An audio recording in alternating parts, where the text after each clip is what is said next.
Hello दोस्तों, MPG के D के चैनल में आप सभी का एक बार फिर से बहुत बहुत स्वागत है। मेरा नाम मनीष है और आज मैं आपको बताऊंगा मध्य प्रदेश के उज्जैन संभाग के जिला उज्जैन के बारे में। जी हाँ दोस्तों, आज मैं आपको बताऊंगा उज्जैन संभाग के जिला उज्जैन के बारे में। फिर मैं आपका हमेशा की तरह टेस्ट लूंगा जिससे आपको पता चल सके कि आपको कितना सही में आया है। तो एमपीजी के विद डी के साथ पढ़ती हैं मध्य प्रदेश का उज्जैन जिला। तो आइए स्टार्ट करती हैं। उज्जैन जिला बताने से पहले मैं आपको उज्जैन संभाग के बारे में बताना चाहता हूँ। ये रहा अपना मध्य प्रदेश का मैप और इसमें आपको ये इतना सारा एरिया दिखाई दे रहा है। ये उज्जैन संभाग है, ठीक है दोस्तों। तो उज्जैन संभाग के अंतर्गत इतने सारे जिले आते हैं। कौन से जिले आते हैं? नीमच, मंदसौर, आगरमालवा, शाजापुर, देवास, स्वयं उज्जैन और रतलाम। इतने सारे जिले उज्जैन संभाग के अंतर्गत आते हैं, ठीक है। और आज मैं आपको केवल उज्जैन जिले के बारे में बताने जा रहा हूँ, यानी कि इतना सारा एरिया के बारे में आपको बताने जा रहा हूँ। तो इसे आप अच्छे से देखें, पूरा देखें, ठीक है, तभी आपको अच्छे समय में आएगा। और पिछली वीडियो में मैंने आपको चंबल संभाग, ग्वालियर संभाग, भोपाल संभाग और सागर संभाग के बारे में अच्छे से बता दिया है। और आज मैं आपको बताऊंगा उज्जैन संभाग के जिला उज्जैन के बारे में। तो चलिए वीडियो को स्टार्ट करती हैं। ओके। उज्जैन जिला। उज्जैन जिला भारत में 16 महाजन पद थे। पहली बात तो आप इसे अच्छे से याद रखें कि भारत में 16 महाजन पद थे। यहाँ पर इतिहास की बात हो रही है, जब मैं आपको इतिहास पढ़ाऊंगा तब आपको अच्छे से बता दूंगा। अभी आप फिलहाल इतना याद रखें कि भारत में 16 महाजन पद थे, जिसमें से एक अवंती महाजन पद भी था, ठीक है दोस्तों। और इसकी राजधानी उज्जैन थी, ठीक है। भारत में 16 महाजन पद थे, जिसमें से एक अवंती महाजन पद भी था और उसकी राजधानी उज्जैन थी। ओके। चलिए अब नेक्स्ट पॉइंट देख लेते हैं। नेक्स्ट पॉइंट अपना उज्जैन के प्राचीन नाम। तो प्राचीन नाम भी पूछे जाते हैं, तो इन्हें भी आप अच्छे से याद रखें।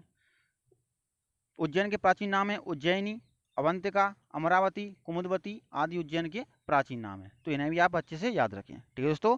चलिए अब नेक्स्ट पॉइंट देख लेते हैं। नेक्स्ट पॉइंट अपना उज्जैन नगरी के अन्य उपनाम भी हैं, ठीक है दोस्तों। उज्जैन को अन्य नामों से भी जाना जाता है, जैसे राजा विक्रमादित्य की नगरी, ठीक है, महाकवि कालिदास की नगरी और महाकाल की नगरी, ठीक है। इन सभी नामों से भी उज्जैन को जाना जाता है, तो इन्हें भी आप अच्छे से याद रखें। ओके दोस्तों। चलिए अब नेक्स्ट पॉइंट देख लेते हैं।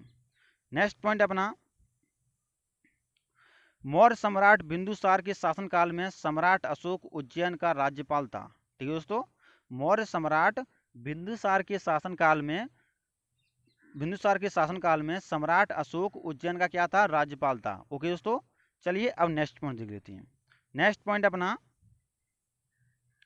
चौथी पांचवी सदी में उज्जैन गुप्त वंश के सम्राट विक्रमादित्य की राजधानी रहा करता था, ठीक है दोस्तों।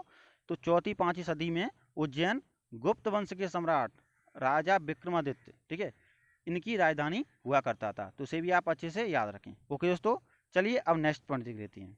नेक्स्ट पॉइंट अपना महाकवि कालिदास। इनके बारे में तो आपको पता ही होगा, ठीक है। महाकवि कालिदास सम्राट सम्राट विक्रमादित्य के दरबार के नवरत्नों में से एक थी, ठीक है दोस्तों। तथा इन्होंने उज्जैन को स्वर्ग का चमकता हुआ खंड कहा है, ठीक है।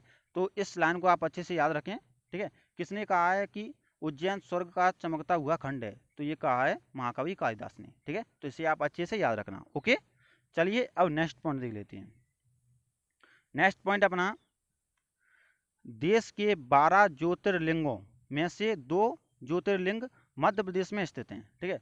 तो आप इतना याद रखें कि देश में 12 ज्योतिर्लिंग हैं, ठीक है, जिनमें से 2 ज्योतिर्लिंग मध्य प्रदेश में स्थित हैं, ठीक है। जिनमें से एक महाकालेश्वर ज्योतिर्लिंग उज्जैन में स्थित है। मध्य प्रदेश में 2 ज्योतिर्लिंग स्थित हैं, जिनमें से एक उज्जैन में स्थित है, ठीक है। यह एकमात्र दक्षिण मुखी मंदिर है, ठीक है दोस्तों। तो इसे भी आप अच्छे से याद रखें। ओके। और दूसरा ज्योतिर्लिंग मध्य प्रदेश में कहाँ स्थित है, आप यह मुझे कमेंट में बताना। ओके दोस्तों। चलिए अब नेक्स्ट पॉइंट देख लेते हैं। नेक्स्ट पॉइंट अपना उज्जैन क्षिप्रा नदी के किनारे बसा हुआ है, ठीक है। तो इस पॉइंट को आप अच्छे से याद रखें। यह प्रश्न पूछा जाता है कि उज्जैन किस नदी के किनारे बसा हुआ है? तो यह क्षिप्रा नदी के किनारे बसा हुआ है। तथा उज्जैन देश के उन 4 स्थानों में से एक है, ठीक है। उज्जैन देश के उन 4 स्थानों में से एक है जहाँ हर 12 वर्ष के पश्चात सिंहस्थ कुंभ का मेला लगता है, ठीक है। इसे भी आप अच्छे से याद रखें कि उज्जैन में सिंहस्थ कुंभ का मेला लगता है। और ये कब लगता है, ये 12 वर्ष के पश्चात लगता है। अब ये लगेगा 2028 में, तो इसे भी आप अच्छे से याद रखें। ओके दोस्तों, चलिए अब नेक्स्ट पॉइंट देख लेते हैं। नेक्स्ट पॉइंट अपना, कर्क रेखा महाकाल मंदिर के ठीक ऊपर से होकर गुजरती है। ठीक है, तो इसे भी आप अच्छे से याद रखें। ये आप यहाँ पर देख सकते हैं, ये कर्क रेखा ड्रॉ कर रही है। ठीक है, तो कर्क रेखा महाकाल मंदिर के ठीक ऊपर से होकर गुजरती है यहाँ पर से। ठीक है दोस्तों, ये उज्जैन आप देख सकते हैं, और ये कर्क रेखा है, ये महाकाल मंदिर के ठीक ऊपर से होकर गुजरती है। ठीक है दोस्तों, चलिए अब नेक्स्ट पॉइंट देख लेते हैं।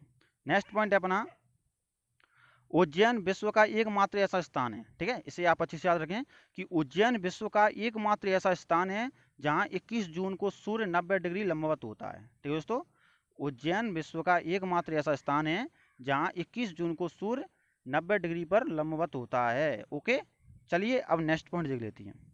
नेक्स्ट पॉइंट अपना, उज्जैन में ही सबसे पहले शून्य का प्रयोग ब्रह्मगुप्त ने किया था। ठीक है दोस्तों, उज्जैन में ही सबसे पहले शून्य का प्रयोग के बारे में बात कर रहा हूँ। ठीक है दोस्तों, आविष्कार के बारे में बात नहीं कर रहा हूँ मैं। उज्जैन में ही सबसे पहले शून्य का प्रयोग किसने करा था? ब्रह्मगुप्त ने करा था। तो इसे भी आप अच्छे से याद रखें। ओके, चलिए अब नेक्स्ट पॉइंट देख लेते हैं। नेक्स्ट पॉइंट अपना, खगोली वेधशाला जंतर मंतर उज्जैन में स्थित है। ठीक है दोस्तों, जंतर मंतर वेधशाला कहाँ पर स्थित है? तो यह उज्जैन में स्थित है, जिसे राजा सवाई जय सिंह ने बनवाया था। तो इसे भी आप अच्छे से याद रखें। ओके दोस्तों, जंतर मंतर वेधशाला कहाँ पर स्थित है? तो यह उज्जैन में स्थित है। ओके, चलिए अब नेक्स्ट पॉइंट देख लेते हैं। नेक्स्ट पॉइंट अपना, मध्य प्रदेश की पहली नॉलेज सिटी उज्जैन में स्थापित की गई है। ठीक है दोस्तों, मध्य प्रदेश की पहली नॉलेज सिटी कहाँ पर स्थापित की गई है? तो यह उज्जैन में स्थापित की गई है। ओके, चलिए अब नेक्स्ट पॉइंट देख लेते हैं। नेक्स्ट पॉइंट अपना, एशिया का सबसे बड़ा सोयाबीन संयंत्र केंद्र उज्जैन में स्थित है। ये तो आपको पता ही होगा। ठीक है, एशिया का सबसे बड़ा सोयाबीन संयंत्र केंद्र उज्जैन में स्थित है, तथा उज्जैन में सर्वाधिक सोयाबीन का उत्पादन होता है। तो इसे भी आप अच्छे से याद रखें कि यहाँ पर सोयाबीन संयंत्र केंद्र भी स्थित है, और यहीं सोयाबीन का सबसे ज़्यादा उत्पादन होता है। ओके, चलिए अब नेक्स्ट पॉइंट देख लेते हैं।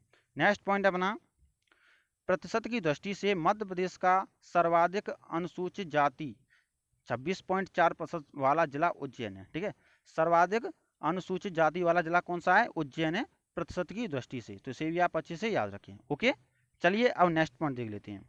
नेक्स्ट पॉइंट अपना, उज्जैन की नागदा में कृत्रिम रेशे बनाने का कारखाना स्थित है। ठीक है दोस्तों, उज्जैन की नागदा में कृत्रिम रेशे बनाने का कारखाना स्थित है। तो इसे भी आप अच्छे से याद रखें। ओके दोस्तों, चलिए अब नेक्स्ट पॉइंट देख लेते हैं। नेक्स्ट पॉइंट अपना, उज्जैन में सांदीपनि आश्रम स्थित है। ठीक है दोस्तों, उज्जैन में सांदीपनि आश्रम स्थित है, जहां भगवान श्री कृष्ण, बलराम और सुदामा ने शिक्षा प्राप्त की थी। ठीक है दोस्तों, तो इसे भी आप अच्छे से याद रखें। चलिए अब नेक्स्ट पॉइंट देख लेते हैं। नेक्स्ट पॉइंट अपना, उज्जैन में कालिदास अकादमी, महर्षि पाणिनि महाविद्यालय तथा विक्रम विश्वविद्यालय उज्जैन में स्थित हैं। तो इन्हें भी आप अच्छे से याद रखें। ओके दोस्तों, चलिए अब नेक्स्ट पॉइंट देख लेते हैं। नेक्स्ट पॉइंट अपना, कालिदास समारोह, टेपा समारोह और मालवा उत्सव का आयोजन उज्जैन में होता है। ठीक है दोस्तों, कालिदास समारोह, टेपा समारोह तथा मालवा उत्सव का आयोजन कहाँ पर होता है? तो उज्जैन में होता है। इन्हें भी आप अच्छे से याद रखें। ओके दोस्तों, चलिए अब नेक्स्ट पॉइंट देख लेते हैं। नेक्स्ट पॉइंट अपना, भर्तहरि की गुफाएं। ठीक है दोस्तों, भर्तहरि की गुफाएं परमार वंश के राजाओं ने 11वीं सदी में बनवाई थी। ठीक है दोस्तों, तो इन्हें भी आप अच्छे से याद रखें। भर्तहरि की गुफाएं किसने बनवाई थी? परमार वंश के राजाओं ने 11वीं सदी में बनवाई थी। और ये कहाँ पर स्थित है? ये उज्जैन में स्थित है। ओके दोस्तों, चलिए अब नेक्स्ट पॉइंट देख लेते हैं। नेक्स्ट पॉइंट अपना, कायता पुरातत्विक स्थल है। ठीक है दोस्तों, कायता पुरातत्विक स्थल है, यहाँ ताम्रपाषाण युगीन सभ्यता के साक्ष्य प्राप्त हुए हैं। ठीक है दोस्तों, यहाँ पर ताम्रपाषाण युगीन के सभ्यता के साक्ष्य प्राप्त हुए हैं, ये आप देख सकती हैं। तो ये इतिहास के बारे में यहाँ पर भी बात आ गई है। जब मैं आपको इतिहास पढ़ाऊंगा तो ये भी आपको अच्छे से क्लियर करा दूंगा। ठीक है, अभी आप इतना याद रखें कि कायता पुरातत्व स्थल कहाँ पर स्थित है? तो यह उज्जैन में स्थित है। ओके, चलिए अब नेक्स्ट पॉइंट देख लेते हैं। अगर आपको हमारा यह वीडियो पसंद आ रहा हो तो प्लीज़ वीडियो को लाइक कर दीजिए। चैनल पर नहीं है तो प्लीज़ चैनल को सब्सक्राइब कर लीजिए। मंगलनाथ मंदिर, मंगलनाथ मंदिर के बारे में कहा जाता है कि यह वही स्थान है जहां हिंदुओं ने भूगोल को पहली बार समझा था। ठीक है, तो इसे भी आप अच्छे से याद रखें। तथा उज्जैन के मंगलनाथ मंदिर को पृथ्वी का केंद्र कहा जाता है। ठीक है, तो इसे भी आप अच्छे से याद रखें। ओके दोस्तों, चलिए अब नेक्स्ट पॉइंट देख लेते हैं।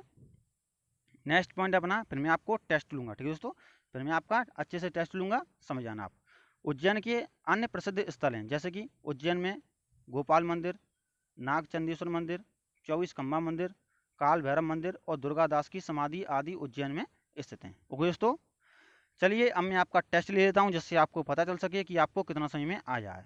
तो क्वेश्चन नंबर 1 है अपना, उज्जैन के अन्य नाम है, क्या नाम है? ए अवंतिका, बी कुमुदवती, सी महाकाल की नगरी, या डी उपरोक्त सभी।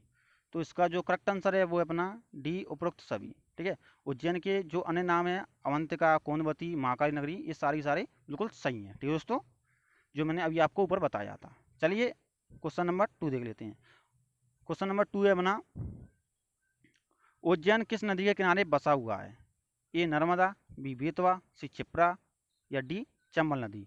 तो इसका जो करेक्ट आंसर है वो है अपना सी क्षिप्रा नदी के किनारे बसा हुआ है उज्जैन। ठीक है दोस्तों, जो मैंने अभी आपको ऊपर बताया था।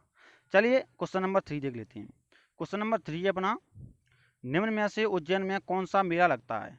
ए नागा जी का, बी सिंहस्थ कुंभ का मेला, सी तिया जी का मेला, या डी रंग पंचमी का मेला।